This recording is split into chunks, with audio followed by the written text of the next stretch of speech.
congratulations on completing 20 years in the industry.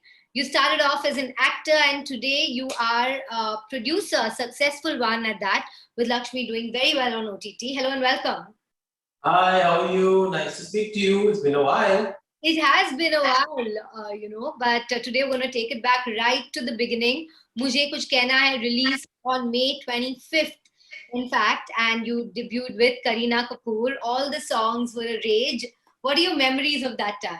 I still remember going to Metro Cinema to watch the first day first show, and it was a surreal experience because I remember a decade before that having passed Metro many times, and Chandni had released, Yash Chopra Chandni had released, and it was running there for 50 weeks, and there should be a huge crowd outside to watch the film, even in its 30th and 40th and 50th week. So I was like, if at all I become an actor one day, I have to have my film releasing in Metro. And my first film came out in Metro, and it did run for, I think it did a silver jubilee at least, if not more. So I have wonderful memories of that day, 25th May. Yes, 20 years, wow. And I couldn't enjoy the success for too long because I went for an outdoor that same weekend. But otherwise, it was a very, very gratifying experience of going to the theater and getting mobbed in the theater for the first time, and they'll take me to the office, the theater's the accounts room or whatever there, just to hide me, because in interval, I think everyone figured out that in the interval that I was there. But it was all good. It was all good. Do you think that was a time you transitioned from being Jitendra's son, superstar Jitendra's son, to being actor Tushar Kapoor? Do you think it happened with your first film, or did it take a few more films? Well, it happened with the audiences from my very first film. I got known as Tushar, and everyone obviously accepted me as Tushar, and I was happy. But somehow, we have trade analysts, and we have a lot of, the sections of the media that, they keep judging you for being whoever you are, whoever's son you are, and they keep setting new standards. It becomes a constant process for an actor's son to keep delivering, to prove himself. And as I had told somebody else also today, that if you're from a film family, you're always considered to be like the glass is half empty. And if you are not from a film family, then the glass is always considered to be half full. So I think it's just a matter of, I think we kind of become victims of perception, but not for too long. I think once you really are out there with more films and more hits and more good performances, then they have to shut them out and accept that, okay, no matter what, you are here to stay. And that also happened with me. I think with Golmaal and Khaki and all, it worked out eventually. But we are not allowed to make our mistakes, for sure. Everyone else who's from non-film background, they're allowed to make all the mistakes that they can. And as long as they do even one scene good and they have a good performance, or film does average also, it's fine. If we make those mistakes, it's like, see, he's from this family, but he still is making this mistake, and he's choosing the wrong film, and blah, blah, blah, blah, blah, blah. Did you also feel on the flip side that you were lucky? You starred in a lot of Balaji productions as well. Sure in the City, one of your very acclaimed ones, was also a Balaji production. So would you think that, yes, there is also definitely the kind of privilege and advantages that come with coming from a film family, especially one from a superstar family like yours, of course, your sister, the advantage is still your first film, because you get the first film probably because there is a ready audience that waits to watch, an actor's son or an actress's daughter or a son. There is a certain audience, there's a certain market, a certain commercialism associated with launching an actor's son. So you get your first film a little easier. But after that, it's not a cakewalk. You have to make your own decisions, and they say you get second chances. I never got any second chances. I had to come with my second hit to start getting another good charge. And I had to wait for 3 years to get Khaki, and then I got that. So, and even the Balaji films, they were starting off then. So they were not an established production house then. So they, in fact, wanted me to say yes to Kya Phule Hum, because they were like, we think you can add value to this film. So we hope you like the script.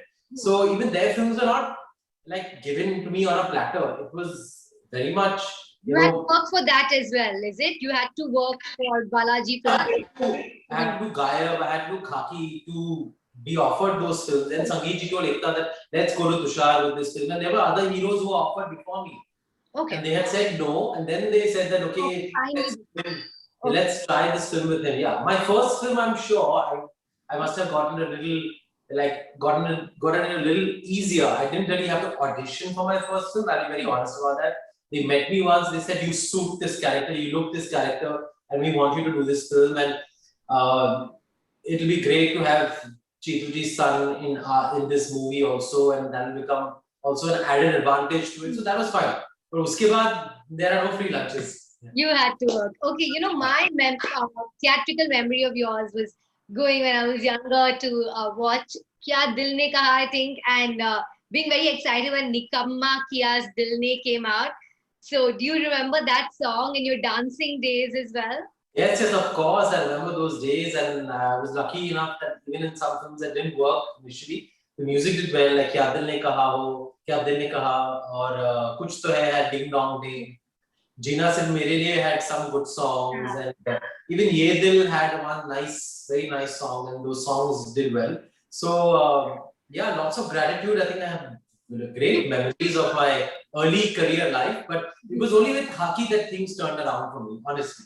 And Khaki, you got great reviews. And one thing that's been consistent in your reviews over the years, even from Mujhe Kuch Kehna Hai to your character-oriented roles like Khaki or Shootout at Lokhandwala, or even Golmaal, people have always called you a very sincere actor. Isn't that true? Thank you so much. Yes, I'm always positively nervous before every new challenging role that I do. So I guess that's what comes through, because I don't take my work for granted, and I'm hardworking, I'm sincere. I like to believe I'm hardworking and sincere, and I've taken some risks. I've made some risks. I've challenged myself with Golmaal, with Khaki, or even Shor in the City, or even doing a supporting role in Dirty Picture, or producing Lakshmi. I have taken some great risks in my career, and most of the times, whenever I have taken that leap of faith, it's worked out for me. I'm glad, and sincerity does pay off. I guess it proves that sincerity does pay off.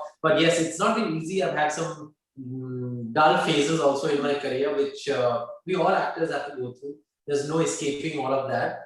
And there have been waiting periods for when will Lakshmi release, and why do we have to release it on OTT? So we all have our own challenges, our own hurdles, and the bottom line is to face it all and come out stronger. And no better place than the film industry to teach you that. Yeah. All right.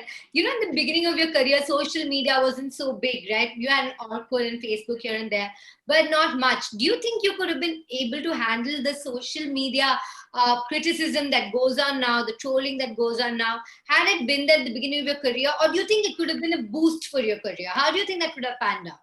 No, I would have been. I was quite sensitive in the initial years of my career, in the sense that I was very resilient. I was always someone who would get up and go on and face the next day. I'm not the kind to give up, but I used to get shaken up by unwarranted criticism. Sometimes it was just out of nowhere, for no rhyme or reason. But it does hit you. We all human. I guess we all have that human nature. We all feel a little disappointed with something that's not so positive said about you. But thankfully, there wasn't too much media then. If I think this barrage of social media opinions that we have today, I don't know if I'll be able to handle it. And today, I don't care. I mean, I just. You're in that stage of your life. Yeah, you're not naive anymore. So now you're like more comfortable phase of your life, you would say. Completely comfortable in my skin, and you can just bring it on. You can say whatever you like. I know where I stand. I'm not delusional about myself. And I have self-confidence also. So I'm not going to take everything, whether it's good or bad, too seriously. You know, the numbers do come out, the facts do come out, the audience appreciation, it can't be hidden, or even if there's something that's wrong with your film, that can't be hidden. So we all come to know eventually. So there's no point getting rogered by all the social media razzmatazz, as one may call it. It's fun at the end of the day. Sometimes it's just entertaining. You know, just go and see all the nonsense that goes on. I mean, sometimes you feel abnormal if that's not going on. So we all find that method to our madness, right? All right, that's fair enough. But when you go on social media, do you see any of these memes? Have you found any meme of yours funny? Have you laughed at it? Yeah, I mean, sometimes I wonder, like, yeah, I mean, does that meme really make sense or whatever? And then I'm like, then I'm just over it. I just ignore it and move on, and move out of it. They wouldn't be putting a meme about anyone if they don't believe that person is worthy of it or worthy of anything to that regard.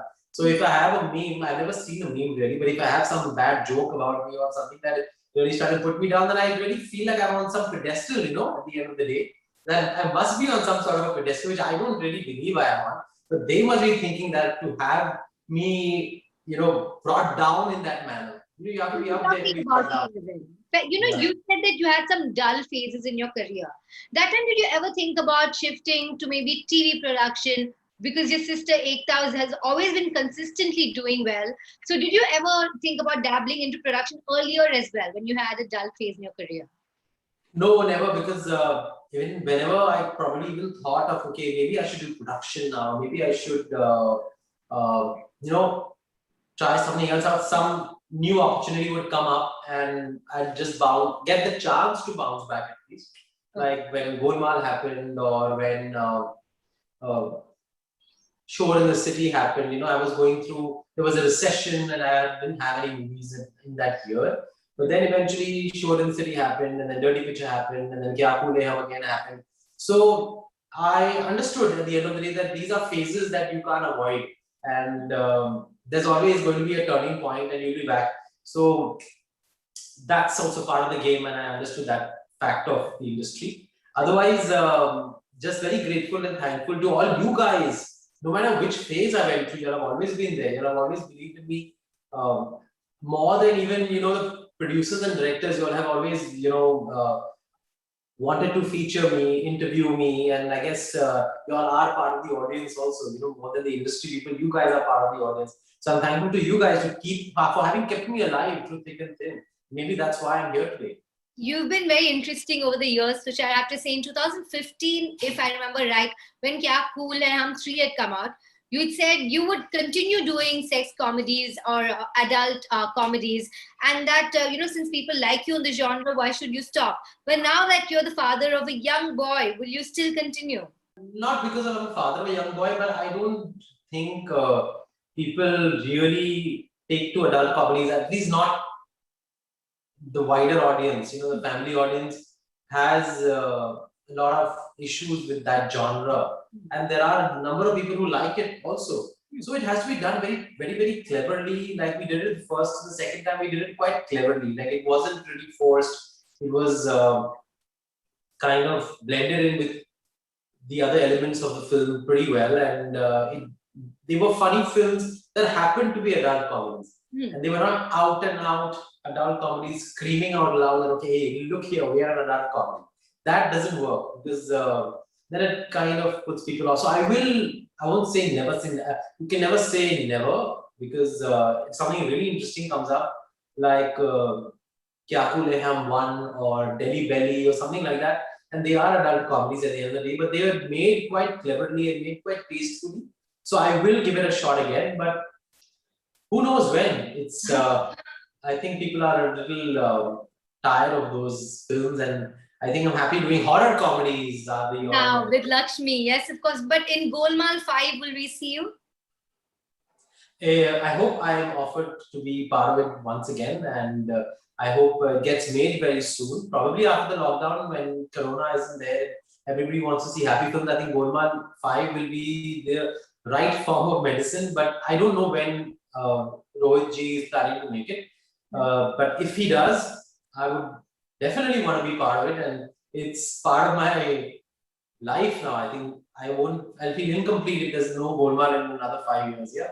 So when people meet you, do they ask you to do those noises that you do in Golmaal? Do they ask you to do all of those noises? Yeah. They do, like whenever I go out to the public or for events, and everybody just wants to hear a little bit of that Golmaal language, and I feel happy doing it. Sometimes I get a little, I find it a little, I feel monotonous doing the same thing over and again, but it doesn't seem to be the case with the people who like that character, they just don't get enough of it. And that is something that I feel is very, very reassuring. And again, would like to thank people for having accepted me such a unique character. I'll keep doing it. I'll never stop doing it as long as Gurman gets made again and again. What about production? Lakshmi was the first production, a really big one. As you mentioned, you had some troubles with delay, of course, because of the pandemic, but it's done very well on OTT nonetheless. So what's next in store?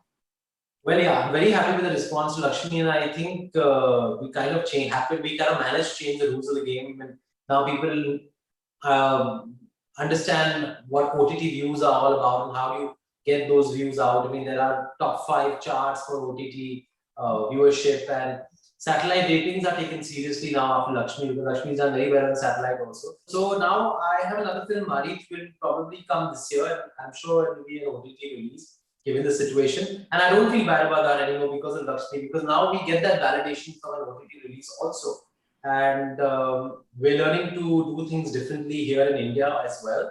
We have a huge film industry audience and market, and we managed to break barriers with the OTT platforms and with the direct to OTT release. So it's a good thing now, and let's hope that things normalize soon enough and we're back to the cinemas. Until then, the show must go on for sure. It must. And usually at the beginning people ask you, how are you, how's your family? I'm going to ask you at the end. You've joined in from Laksha's Zoom account. He already has a Zoom account. Yes, he's using my iPad for online school, so I had to change the name. I forgot to change it back, but I guess everyone will figure out that it's not Laksh.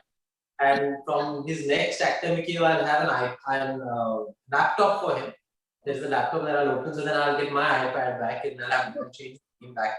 But yeah, we share an iPad because he uses mine for school. One burning question, Tushar. Do you still believe in astrology? I do and I do not also. I'm passively a believer. I wouldn't say I'm an active believer.